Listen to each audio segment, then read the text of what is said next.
there's a video that was made by a really small YouTuber. You may have heard of him. His name's Doug DeMuro. Not many people know about him. He's only got like 4 or 5 million subscribers at this point. He's like one of the biggest names in automotive journalism. Like, between him and also us, we have about 4 to 5 million subscribers. So he's about 4 to 5 million. Yeah. And we're like, yeah, we got like 70, 80,000 maybe. But everyone knows Doug. There's a lot of opinions out there about him. A lot of people don't like him. The majority of people do. I'm in the majority. I've met Doug. I've actually owned one of his old cars. I owned his old V8 Vantage when he sold it to Freddie Hernandez, also known as Tavarish on YouTube.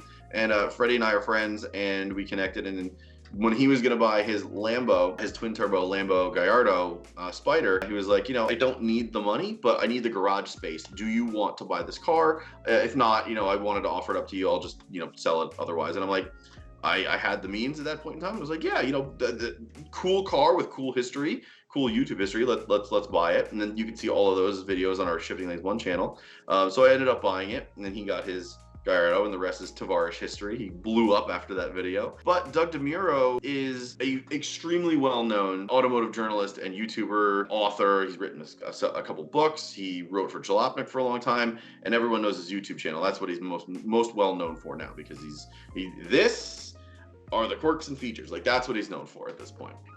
So he put out a video recently, and he has a trick to know which cars are going to appreciate in value. And if you don't watch the video, which you should, because, Doug's a fellow creator, at the end of the day, we're all YouTubers talking about stuff, and you should go watch his videos. His videos, I think, are quite good. This topic is about that video that he put out, and it is the trick about what's going to appreciate in value. And, you should go watch the video, but the gist of it is, his trick is enthusiast cars that everyone hates right now are going to go up in value. And that's sort of like the general comment that he makes at the beginning of the video, to then go and make all of these wild claims about. However, most of his wild claims, I'll say, are pretty on point. Like, he's a pretty good predictor of what's going to be appreciating, what is a good car, what's not a good car. He's driven basically everything at this point. Like, he knows what he's talking about. Some of this, and he's also got a side business that kind of looks at this type of data too. His side business being cars and bids. It's kind of like a bring a trailer or a car, or an eBay bring a trailer kind of thing. But yeah, he's seeing a lot of data points, and he's probably seeing a larger share of like old enthusiast cars kind of go through there. Maybe that's kind of like why he's got some supporting data for his thesis. Yeah, and I mean, he said this in more or less words in the past. Like, he goes through basically a list of cars that are like unpopular from the past that skyrocketed in value. The original NSX is one of them, Honda S2000, but specifically the CR. It's the CR. Late in the product run, they made like a club racer, which is what CR stands for. No one really wanted it because it was the end of the production run, but now they're like crazy valued because that was like the rarest version of like the cool car that Honda was making. In its essence, he's not wrong about some of this stuff, but he is wrong about a lot of what is encompassing this very broad claim of things that are unpopular now are going to skyrocket in value. Like, you can make the case that the new WRX would fit into this criteria, and that is a catastrophically untrue thing. The new WRX will never, ever, ever skyrocket in value. Maybe 50 to 75 years if some of them are still running and they have like low mileage, sure. And there are some WRXs that do have like a lot of value.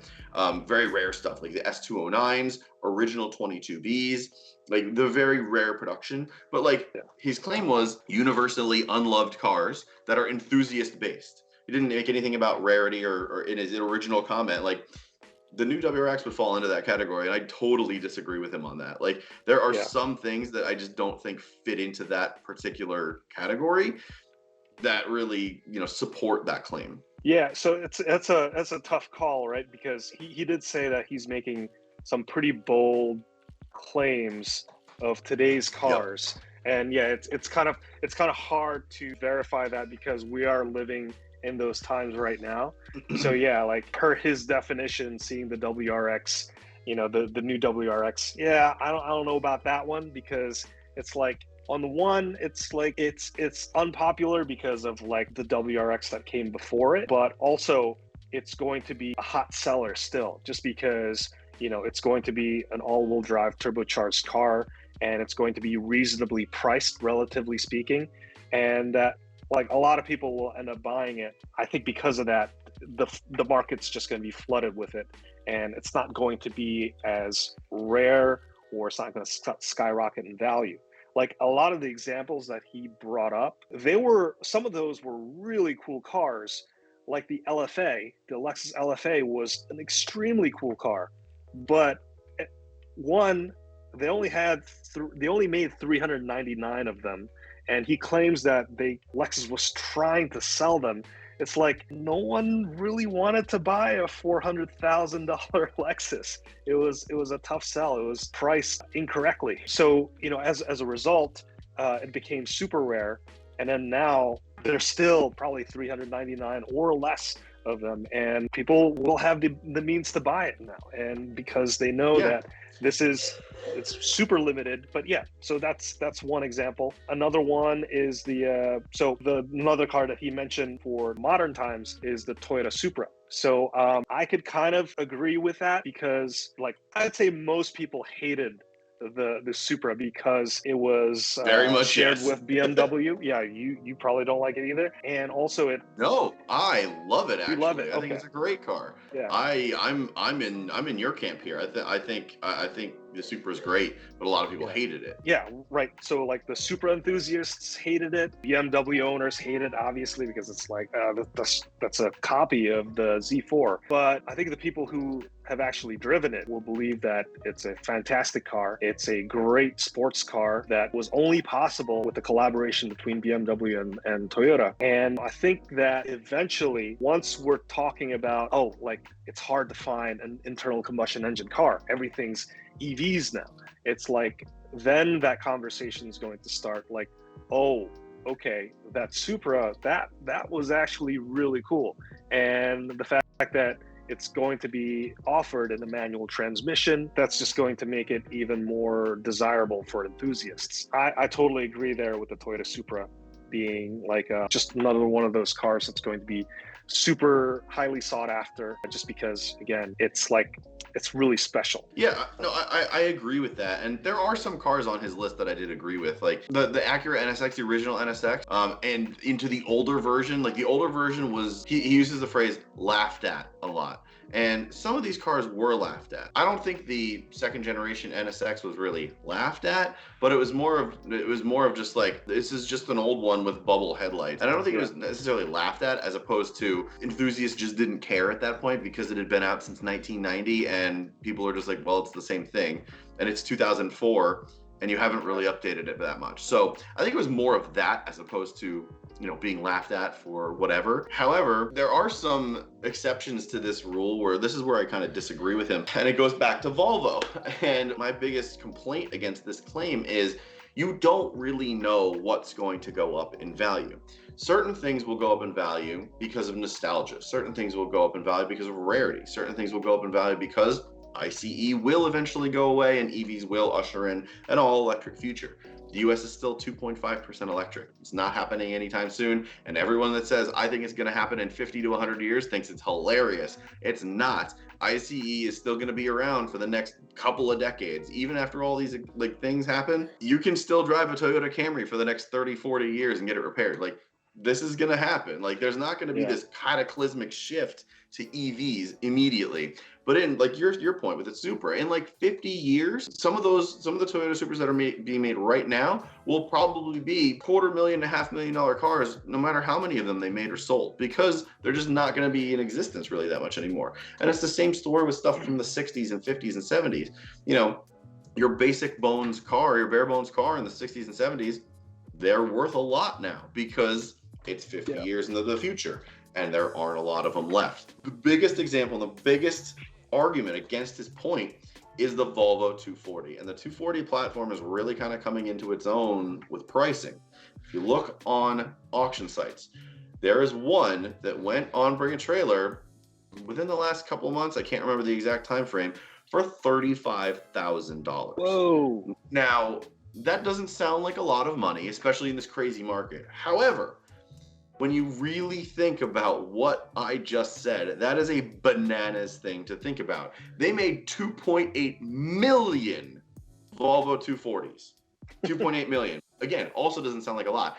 Think about it this way. This was from 1974 to I think 1993 or 2 or 4, whenever the 240 went out of production. Insane 400, 500, 600,000 unit sales figures didn't exist until the 90s when the F-150 was selling, hundreds of thousands every year. So 2.8 million is still, from a small company like Volvo, is still a huge number for a production run. So 2.8 million is not rare. So rare goes out the window. However, this is a pretty clean example. I think it was restored or something, but if anyone knows, drop it in the comments. But $35,000 for any Volvo 240, regardless of what it is insane money for one of those cars, considering almost all of them were commuter cars. Even the enthusiast ones, like the turbo or the intercooler, people still shuttled people around in them. Like that was what they were made for. They were safe, they were reliable, and they got the job done no matter what you were doing. So that selling at 35 grand totally negates his entire premise, I feel, because you don't know what's going to go up in value. You can make an educated guess, and I think his educated guess is good, but I don't think that his claim of enthusiast cars that are hated right now, all of them are going to go up in value. I don't believe that that's true. I think it's a very rough rule of thumb. And of course, you could kind of like cherry pick some examples from the past, and we have several decades of cars and data of like how many cars are sold and stuff like that. So you could I think there's enough data points to kind of corroborate that claim. There's probably also enough data to kind of refute that claim as well.